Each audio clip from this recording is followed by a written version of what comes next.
other segment of these teachings.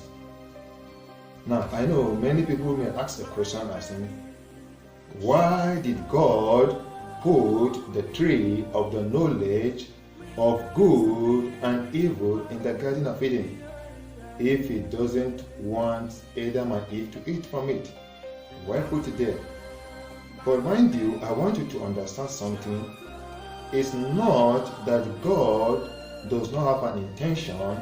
It's not that God does not want Adam and Eve to eat, to have knowledge.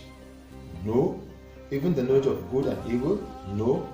But God gave them the instruction not to eat because God knows they are not matured for such kind of a knowledge. God was taking them through process of training and teaching them things by His own self. So when God sees that they are mature to His own test, then God will permit them to eat. As of that time, it will not become a disaster to them. There are some things that you will be exposed to that if you are not matured, if you are not prepared for it, it can end up becoming a disaster to you. Like some parents now, you have children, there are things you don't allow your children to do or to touch, even some electrical gadgets. Why? Because you know that they can harm themselves. And they can went and touch them, they can even die because they are not qualified for it.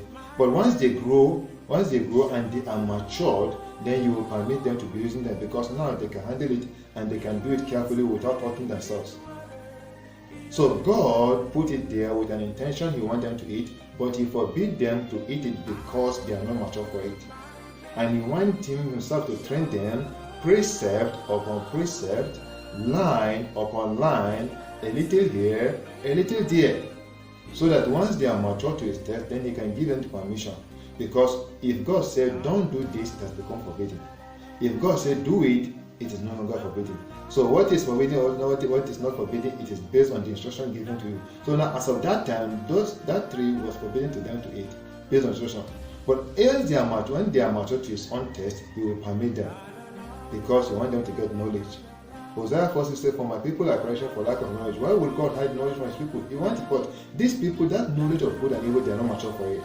But once they are mature for it, He will permit them to eat. That's why when God returned back to the Garden of Eden, even though He was aware that Adam ate it, but He said, ask Adam, where art thou? He said, how thy bones are hidden, because I am naked. He said, who told thee? Because the information you're supposed to get, I'm the one that's supposed to be dishing those information to you and be training you and be teaching you gradually. But now you have gotten another strange information that does not come from me. Because any information that Adam got as well as that does not come from the God is a strange one.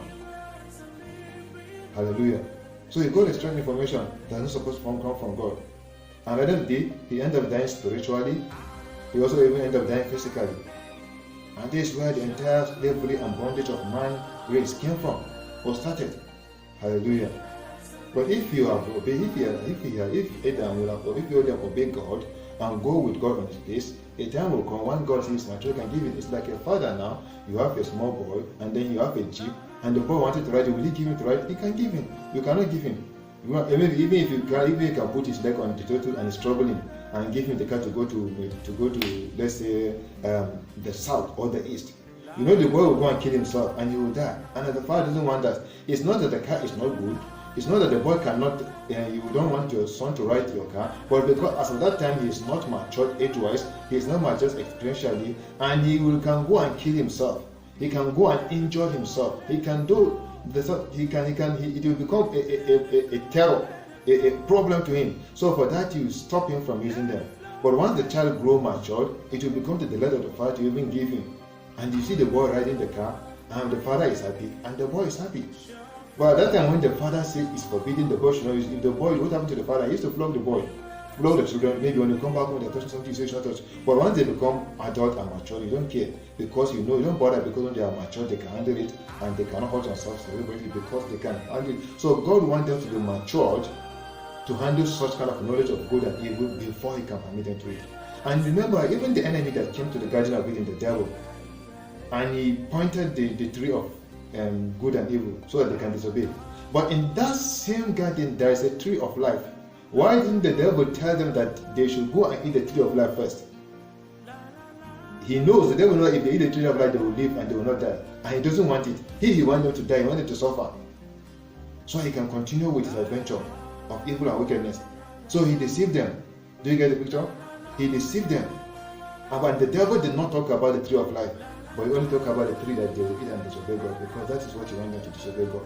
So him that has been condemned, to eternal destruction now, he will have a chance and opportunity now to operate on earth legally and to do whatever he wants to do. And when therefore what happened, he began to operate on earth. So God desired them to eat it, but at his own appointed time and to will. And once they are mature, he will them to it. But as long as they are not mature, and it will become the last one, so he forbid them. Hallelujah. I know you are blessed. Thank you.